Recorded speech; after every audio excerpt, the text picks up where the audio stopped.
Si Jelita dan Si Jelek. Pada zaman dahulu di negeri antah berantah, tinggalnya seorang saudagar dan 3 orang puteri yang cantik. Anak ketiga lebih cantik dan bijaksana dari yang lain, jadi semua memanggilnya Si Jelita. Akan tetapi, kedua kakaknya cemburu dan jahat. Mereka lebih suka menghabiskan harta bapa mereka. Si Jelita selalu bermimpikan putera kaca. Dia selalu terfikir suatu hari nanti dia akan mengahwini putera dan tinggal di istana yang indah bersamanya. Hidup si Jelita sangat gembira, seperti impiannya. Dan suatu hari, nasibnya berubah oleh kerana ribut yang dahsyat. Bapanya kehilangan kesemua kapal dan juga kesemua hartanya. Semua dah berakhir, sayang. Kita bukan lagi keluarga yang berada. Jangan risau, Ayah. Semuanya baik-baik aja. Kita akan cari penyelesaiannya. Ayah sajalah harta saya. Saya gembira bersama Ayah. Lalu, kesemua pembantu keluar dari rumah kerana kemiskinan saudagar tersebut. Si Jelita yang menguruskan rumah. Sementara kedua kakaknya sering merungut tentang kehidupan mereka yang miskin. Si Jelita selalu berdoa kepada Tuhan supaya kembalikan semula keceriaan pada wajah bapanya. Dan pada suatu hari, saudagar menerima kabar bahawa salah satu kapalnya sedang berlayar ke pelabuhan. Ayah ada berita baik. Salah satu kapal ayah sudah sampai di pelabuhan. Kita tidak akan menjadi miskin lagi. Sekarang ayah perlu berangkat ke pelabuhan. Katakan, apa yang perlu ayah hadiahkan pada kamu? Saya nak pakaian yang baru. Saya nak permata. Dan apa yang perlu ayah beri pada kamu, anak kesayangan ayah? Apa saya nak hanyalah kedatangan semula Ayah saja. Hati kamu sungguh mulia. Tapi kamu perlu minta apa sahaja yang kamu nak, anakku. Mawar merah. Tolong dapatkan saya satu. Baiklah, anak kesayangan ayah. Dengan penuh kegembiraan, saudagar tersebut berangkat ke pelabuhan. Setelah sampai ke pelabuhan, dia melihat bahawa kapalnya sudah ditinggalkan. Dan dia dapati kesemua kru kapalnya telah melarikan baki muatan kapal. Saudagar itu pulang ke rumah dengan hati yang kecewa. Secara tak sedar, saudagar itu tersalah jalan dan sesat di dalam hutan yang tebal. Dihujani salji, ibarat lautan yang bertukar menjadi salji. Kudanya tak mampu meredah hutan yang tebal itu. Jadi dia membiarkan kudanya berehat. Dari jauh dia terlihat lampu yang cerah, lalu mengikutinya. Maka ketemulah istana yang indah. Setibanya dia, pagar buatan emas terbuka luas. Ianya sangat aneh kerana tiada salji yang turun di dusun pokok buah oren. Aduhai, indah sungguh tempat ini. Aku mesti masuk ke dalam istana dan menghadap raja tempat ini. Saudagar itu melalui ke ruang istana. Saudagar tersebut tunggu dan lihat jika ada sesiapa menjemputnya. Tapi setelah lama menunggu, tiada siapa pun yang tiba. Hello! Ada sesiapa dalam istana tak? Hello! Terdapat hidangan di atas meja yang baru dimasak serta kek dan buah yang lazat. Mungkin aku perlu makan sendiri aja. Nanti akan kuberikan junjungan kasih pada entah siapa pun gerangannya. Dengan segera saudagar itu menjamu selera. Setelah selesai makan, saudagar naik ke atas. Dia buka pintu yang pertama dan temui sebuah bilik yang telah dirapikan. Aduhai, nampaknya nasib aku betul-betul baik. Saudagar itu terjaga pada keesokan harinya. Terdapat sepasang pakaian yang baru untuknya. Dia menyiapkan diri, lalu turun ke ruang istana. Sarapan telah tersedia di atas meja. Susu, jus segar dan roti. Saudagar itu makan sepenuh hati lalu bangun. Hello? Ada sesiapa dalam istana? Junjung kasih atas layanan yang baik. Kamu sangat baik hati. Saya berangkat dulu ya. Selamat tinggal. Apabila dia keluar, terdapat banyak bunga mawar seluas-luas kawasan. Oh, mawar merah.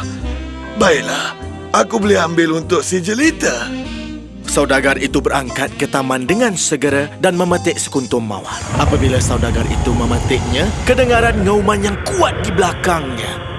Sebaik saja saudagar itu menoleh, dia didatangi seekor raksasa tinggi yang matanya merah darah, gigi dan kuku yang tajam seperti pisau.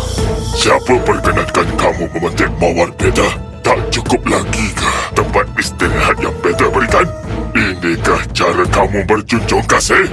Kebiadabanmu akan beta hukum serta-merta. Jangan, ampunkan Patik, raja yang dikasihi. Sebenarnya Patik sangkakan tuan rumah yang berikan Patik makanan dan tempat istirahat untuk Patik. Takkan kisah kalau Patik ambil sekuntum mawar untuk anak perempuan Patik.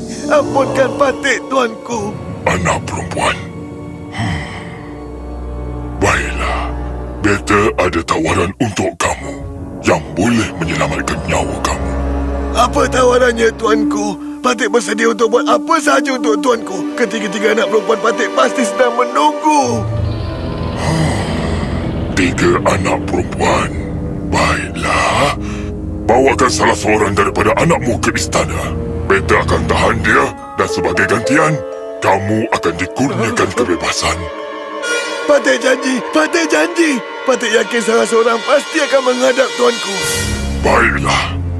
Akan beta berikan kuda terpantas beta dan beta berikan sebulan untuk kembali ke sini dengan anak perempuanmu. Kalau anak perempuanmu datang, dia mesti datang dengan rela. Beta takkan terima kalau sebaliknya.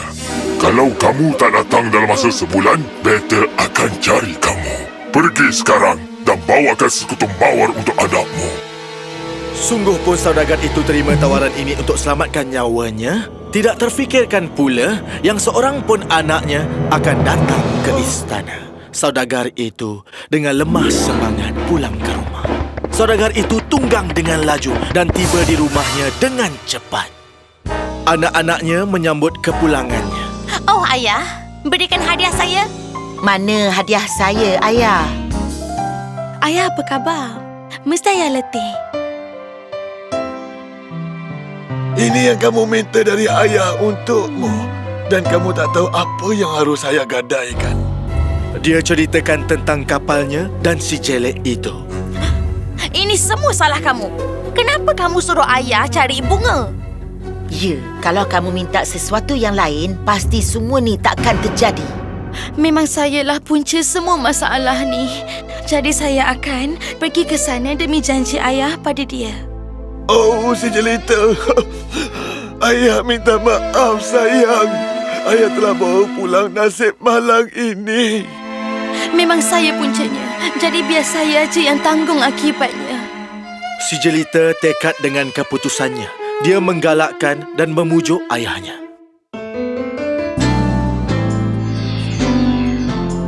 Pulanglah semula, si jelita. Jangan musnahkan hidup kamu. Saya cukup berani untuk hadapi situasi ni. Ketika berbicara, malam pun tiba. Dengan sekelip mata, seluruh hutan menjadi terang. Ibarat satu alam semesta menyambut mereka. Wow, menakjubkan. Mereka pun tiba di jalanan pokok oren dan istana telah dihiasi lampu yang cerah. Apabila tiba di ruang istana, terdapat api yang terang menyala dan banyak hidangan yang lazat terhidang di atas meja.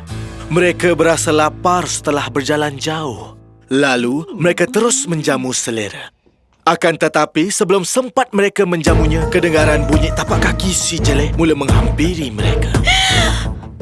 Selamat malam, si jelita. Selamat malam, tuanku. Jadi, kamu menghadap beta dengan rela ke? Ya, Apa kamu akan tinggal di sini bila ayah kamu berangkat? ya. Pulang ke kuda kamu. Akan ada seekor lagi kuda yang membawa kantong penuh emas. Ianya untuk kamu dan anak perempuan kamu yang lain. Selamat tinggal, si jelita.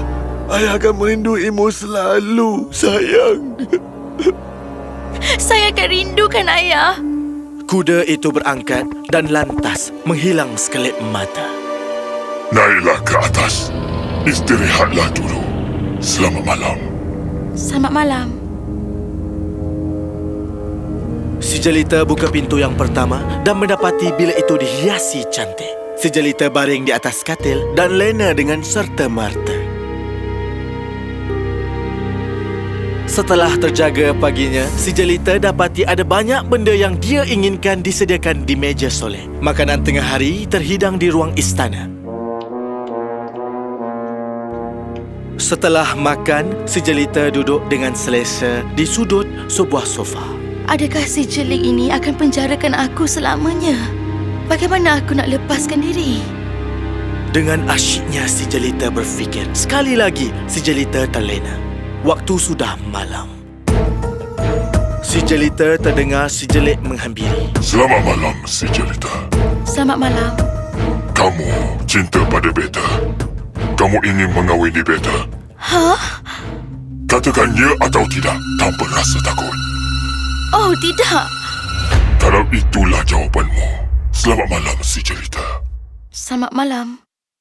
Si jelita merasa lega apabila penolakannya tidak dimurkai.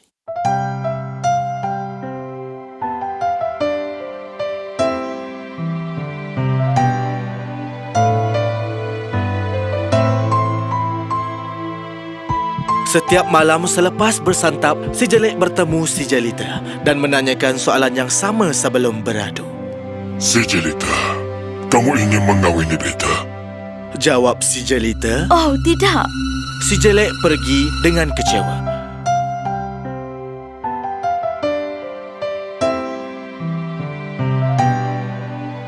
Setelah masa beredar, si jelita sudah tidak takut pada si jelik kerana si jelik melayannya dengan baik. Si jelita merasa seronok sekali tinggal di istana. Dia bergembira di taman istana. Ada air pancur, pokok oren, pokok myrtle dan burung.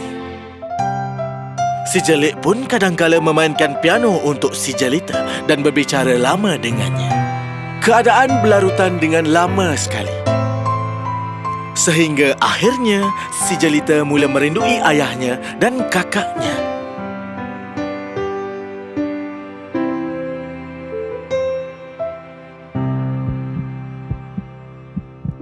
Si jelita dengan penuh kesedihan, si jelik bertanya. Apa yang mengganggu Dinda? Dinda nampak sedih kebelakangan ni. Dinda sangat merindui ayah Dinda. Tolonglah, lepaskan Dinda untuk seminggu untuk berjumpanya. Dinda janji akan kembali semula. Si jelita, apa Dinda membenci Kanda dan ingin melarikan diri? Tidak. Bukan begitu. Dinda tak bencikan Kanda. Dan Dinda begitu kesal apabila meninggalkan Kanda. Beta tidak dapat menolak apa pun permintaan Dinda. Walaupun ianya akan membunuh Kanda. Kalau Dinda tidak pulang pada waktunya, Kanda akan mangkat. Oh, Kanda Dinda tidak akan benarkan. Kanda layani Dinda dengan baik. Dinda tidak perlukan kuda untuk berangkat pulang. Sarungkan cincin dan beradulah. Jangan khawatir. Beradulah dengan Lena dan Dinda akan jumpa ayah Dinda bila terjaga. Oh, benar ke Kanda? Terima kasih Kanda. Dan bila Dinda ingin kembali, tanggalkan cincin ini dari jari Dinda dan Dinda akan berada di istana ini semula. Selamat malam, si jelita. Kanda akan merinduimu. Selamat malam, Kanda. Dan terima kasih atas layanan Kanda. Ingatlah janji-janji Dinda. Ya. Apabila si jelik pergi, si jelita beradu dengan segera. Keesokan paginya, dia terjaga di katil dalam rumahnya. Kedua kakaknya terkejut dengan kemunculannya. Si ayah memeluknya dengan kuat dan menangis dengan penuh gembira. Oh, si jelita, ayah benar-benar risaukan kamu. Ayah rindukan kamu, si jelita. Saya rindukan ayah juga. Si jelita beritahu ayahnya tentang kebaikan si jelik. Setelah berfikir dengan lamanya, saudagar menjawab. Kamu katakan yang si jelik benar-benar menyintaimu dan layak untuk menerima cintamu dan layanan kamu atas kebaikannya. Ayah rasa lebih baik kamu buat apa yang dia inginkan. Tak kiralah betapa hodohnya dia. Seminggu telah berlalu dan si jelita terlupa untuk pulang ke istana. Sehinggalah satu malam, dia termimpi yang si jelek sedang terbaring dan nazak. Oh, Tuanku! Si jelita sangat takut dengan mimpi tersebut, lalu mengucapkan selamat tinggal pada ayahnya dan kakaknya. Setelah si jelita baring, si jelita tanggalkan cincinnya. Si jelita beradu serta merta dan terjaga di istana si jelek keesokannya. Si jelita bergegas ke tempat si jelek yang sedang nazak. Si jelek masih lagi di situ, tapi tidak banyak bergerak. Oh, Tuanku! Kanda benar-benar pergi ke? Salah Dinda sebab tinggalkan Kanda sendirian. Akan tetapi, dengan memandangnya semula, si jelita sedar yang si jelek masih bernafas. Dengan pantas, dia mengambil air dan merenjis pada mukanya. Dengan renjisan tersebut, si jelek mula menyedarkan diri. Oh, Kanda! Kanda menakutkan Dinda. Dinda tak tahu betapa sayangnya Dinda pada Kanda.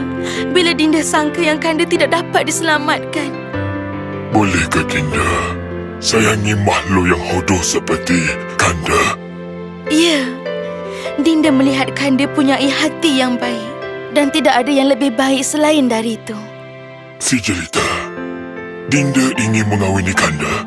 Ya, Dinda mahu. Sebaiknya si jelita berbicara, si jelek dilitupi dengan penuh cahaya dan terapung di udara dan turun semula sebagai putera yang menawan. Oh, Tuhanku! Kandalah putera yang Dinda idamkan. Dinda selalu mimpikan Kanda. Ah, si jelita ku sayang. Terima kasih atas mematahkan sumpahan Kanda. Ahli sihir yang Kanda bunuh sewaktu perang menyumpahi Kanda sebelum mangkat. Maka tiada siapa akan menyayangi Kanda dan tukarkan Kanda menjadi sejelek yang hodoh. Tapi Dinda telah patahkan sumpahannya dengan cinta sejati. Oh, Dinda tidak percaya apa yang berlaku. Dinda bermimpi ke? Si jelek mencubitnya dengan... Ouch! Ini bukan mimpi. Kandalah putera Dinda yang sebenarnya. Cinta sejati Dinda. Jangan kita menunggu lagi. Mari kita pulang ke rumah dan buat persiapan untuk tarian perkahwinan kita.